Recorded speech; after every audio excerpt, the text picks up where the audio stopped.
Welcome to Ask GMBN Tech. This is our weekly clinic show where you guys get to send your questions in via email to the email address on the screen right now, or in the comments after this very video using the hashtag AskGMBNTech. And hopefully we get to answer yours next week on the show. Okay, so straight in, the first question is from Velishko Golev. Hi Doddy, I'm looking to build up a new do-it-all hardtail steel one. On one of the weekly shows where you showed off a new hardtail Kotic, you said it was good they kept the chainstays relatively long and not overly short because it wasn't good on a hardtail. Can you please elaborate on that? On the top of the list for me is a frame is a Stanton switchback with a very short chainstay of 415mm.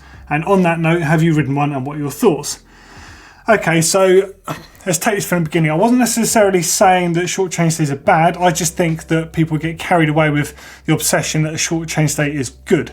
Now, short chainstays do have positives. They also have negatives, as do long chainstays. So let's just go and have a look at some of those now. Okay, so here are just a few points on the short chainstay and the long chainstay. Of course, there are other variants in the bike that do affect these, but this is just generalizing here.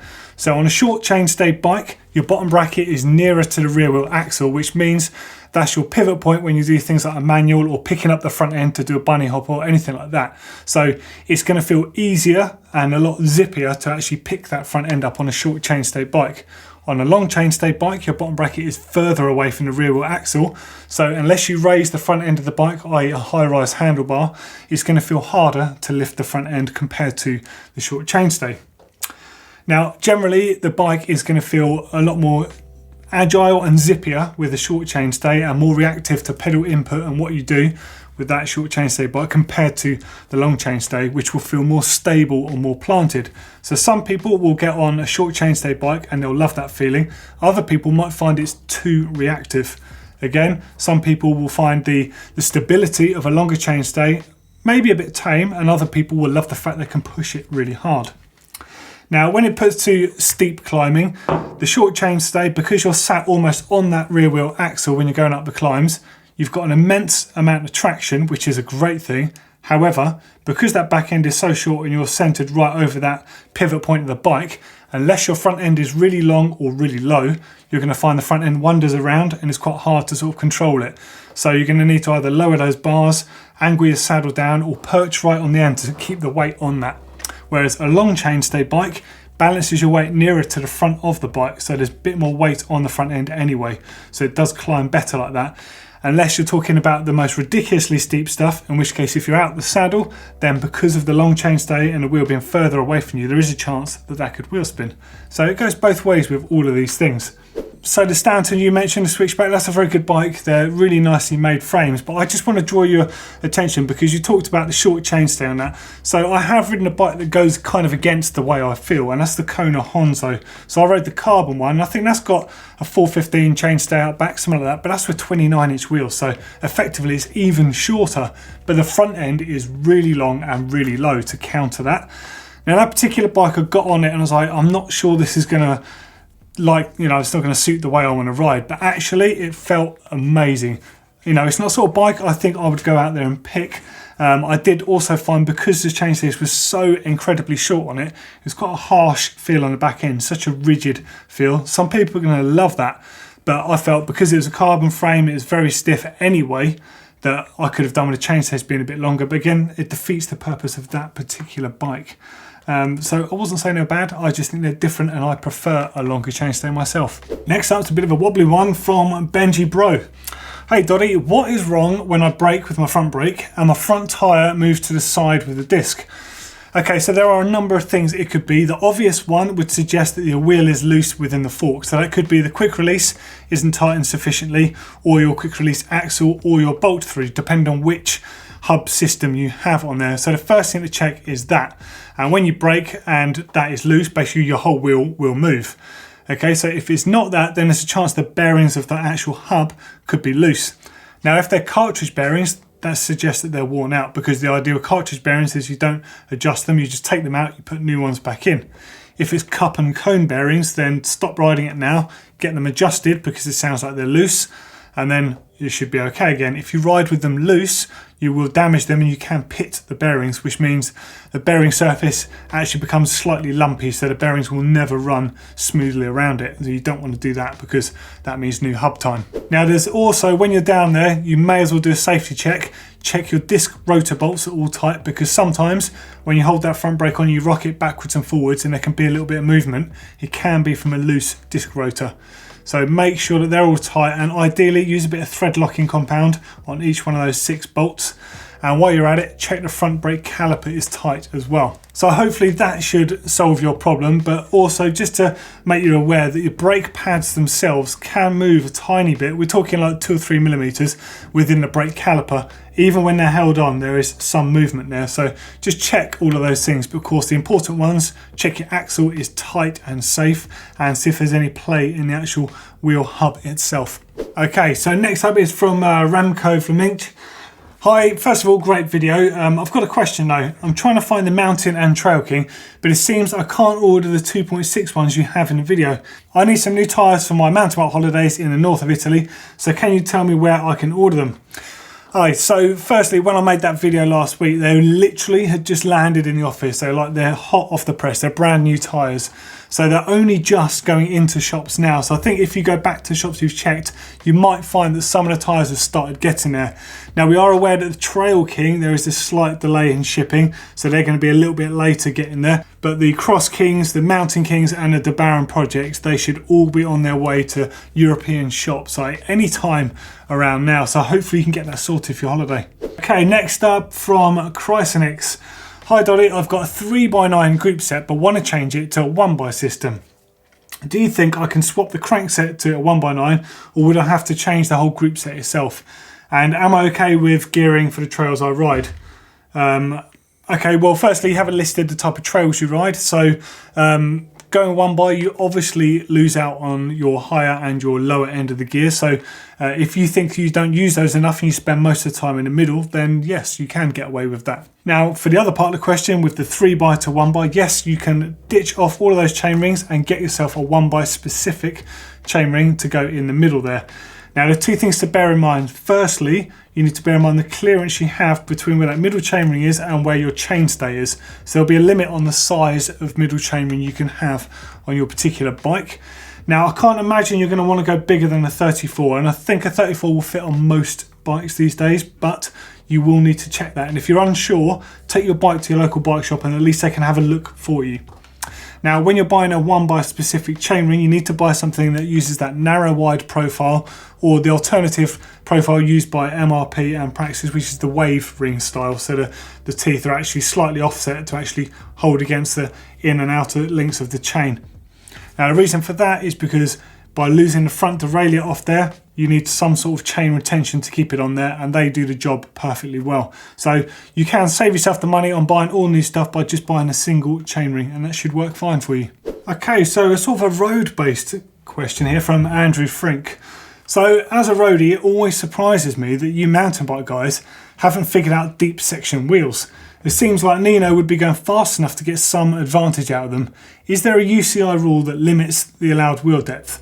No, I don't think there is a UCI wheel that does stipulate anything to do with that. I know that in downhill racing, one of the rules is the wheels must be the same size, so they can't have a 29 and 27.5, for example, but I don't think there's anything on wheel depth. Now, deep section rims was something that was toyed with in the sort of early to mid 90s. So if you look on screen now, you can see a Yeti here with some head carbon fibre deep section rims. Now, whilst these things were really good and unquestionably they can be slightly more aerodynamic, you've got to look at the way that most riders are riding. I do agree that in some places, some of those cross-country guys might be able to get an aero advantage. And I do think that's something that we could probably look into later on. But the issue with the deep section wheels fundamentally comes down to how stiff that wheel is. Now, if you take a look at some modern carbon fibre wheels, some of them are so stiff they're almost unbearable to ride. Now, because of that, you imagine how much stiffer a wheel would be with a deep section rim. It's just going to be incredibly stiff. Now, people want stiff wheels, but they've got to be stiff in different ways. They have to have some level of compliance, and a little bit of vertical compliance is something that some carbon fibre wheels do very well. So if you do that with a deep section rim, I just don't think you're going to be able to get that same thing. I might be completely wrong here, but I can't see why no one has pushed that design further since. And really the deepest sort of section ones you tend to see are like the NVs, I reckon. They're quite a high profile, but I don't think you're going to get much higher than that on mountain bikes. But perhaps that's something to look into, the aerodynamic thing, because the skin suit thing is definitely coming up again. Obviously all the cross-country guys use skin suits, although skin suits hilariously are banned in downhill racing, which is a race against the clock. The riders at the moment are wearing stuff that is getting closer and closer to skin suits. If you look at Loris Vergier's Fox racing kit, that is so tight, it's getting there. And Troy Brosnan's racing pants, check those out, they're like so tight. You know, these guys are pushing the limits of what they can get away with, because there's obviously it's going to be more comfortable to ride and you haven't got stuff flapping around, and it definitely is going to save them time. So perhaps we need to look at some sort of speed advantages feature. Okay, a noise related one from Ali Helmi. Hi Doddy, thanks for the vids as always. I have a very consistent ticking noise when I'm pedalling any harder than a casual cruise, but only while pedalling. I heard it might be related to loose drivetrain parts, so I went around with a torque wrench, retightened my pedals, cranks, front and rear gears, and it's still there. Please help, it's driving me mad. Okay, so creaks and clicks, they can drive you mad. I do sympathise with you. There's a number of things it could be. So obviously make sure you check all the little things like the chainring bolts, even inspect your chain. If there's any links that are bent, twisted, or even perhaps open, it could snap, so it could be something like that. Also look to see if it's a stiff link. Of course, it's only going to show up when you're pedaling. Now, if it's not your drivetrain, not anything you can immediately see, the next thing you want to do is start sitting down and standing up, see if you can make the noise happen in different situations. If it's only happening when you're sitting down, then it could be something saddle related, because you put a lot of strain through that saddle when you're pedaling. So check the saddle rails, check the saddle clamp, check the seat post clamp itself, check all those sort of things. And then next up, of course, is where all that torque goes through on the bike. So check there's no play in your pedals. Check that your cleats on your shoes, where they engage with the pedals, check that they're on properly, that they're not moving around. Check the jaws on the pedals, if you're using clipless pedals, are okay. And check the cranks don't have play. Check the bottom bracket doesn't have play. Check the bottom bracket isn't loose, it doesn't creak. It's literally, you're going to have to be systematic in the way that you work these things out. A good way to start often is to clean your bike. Clean it head to toe, and then you might be able to start spotting these small problems. Now, with other torque related things that you might not consider, check the rear derailleur is tight in the hanger, and check the hanger is tight on the frame. Any movement as you're pedaling is going to pull and twist and creates a clicking. Check those jockey wheels, check your cassette is tight on the rear hub, check that the cassette, there's no play in it, which would suggest the free hub body is loose. That might need tightening. Literally, I'm sorry that can't be more specific, but it is literally, you're going to have to work your way around these things until you find it. And I really do hope you find it, because it can drive you mad. But if you do manage to do that and you sort your problem, if you fancy playing a little mean joke on a friend of yours, get a ball bearing and a little blob of grease and put it on the inside of his handlebars and put his bar end plug in. When he's riding, every now and then, the ball bearing will come out of the grease, roll around in the handlebars, drive your friend mad, and then when he puts his bike down, he'll stick back in the grease again.